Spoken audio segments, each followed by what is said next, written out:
ರಾಜ್ಯದಲ್ಲಿ ಸಾಲು ಸಾಲು ಪ್ರತಿಭಟನೆಗಳ ಪರ್ವ ಶುರುವಾಗಿದೆ. ಸಾರಿಗೆ ನೌಕರರು, ಅಂಗನವಾಡಿ ಕಾರ್ಯಕರ್ತರ ಬೆನ್ನಲ್ಲೇ ಈಗ ವಿದ್ಯುತ್ ಗುತ್ತಿಗೆದಾರರು ಬೀದಿಗೆ ಇಳಿಯಲು ಸಿದ್ಧರಾಗಿದ್ದಾರೆ.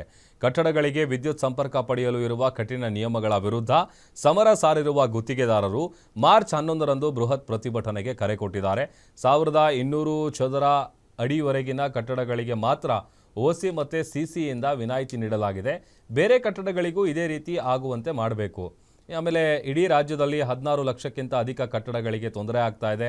ಗ್ರಾಮೀಣ ಪ್ರದೇಶದ ಕೋಳಿ ಸಾಕಾಣಿಕೆ ಮತ್ತು ಕೃಷಿ ಚಟುವಟಿಕೆಗಳಿಗೆ ಕೂಡ ಹೆಚ್ಚಿನ ನಿಯಮಗಳು ಕಡಿಮೆ ಮಾಡಬೇಕೆಂಬ ಬೇಡಿಕೆಯನ್ನ ಇಟ್ಟಿದ್ದಾರೆ.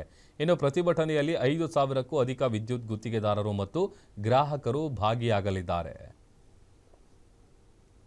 ಸರ್ಕಾರ ಏಪ್ರಿಲ್ 4, 2025ರಂದು ಓಸಿ ಇಲ್ಲದೆ ವಿದ್ಯುತ್ ಸಂಪರ್ಕವನ್ನು ಕೊಡಬಾರದಂತ ಆದೇಶವನ್ನು ಮಾಡಿದೆ. ಅದರ ಸಂಬಂಧವಾಗಿ ನಾವು ಹಲವಾರು ಬಾರಿ ಮುಖ್ಯಮಂತ್ರಿಗಳು, ಉಪಮುಖ್ಯಮಂತ್ರಿ ಎಲ್ಲರ ಜೊತೆ ನಾವು ಚರ್ಚೆಯನ್ನು ಮಾಡಿದ್ದೀವಿ.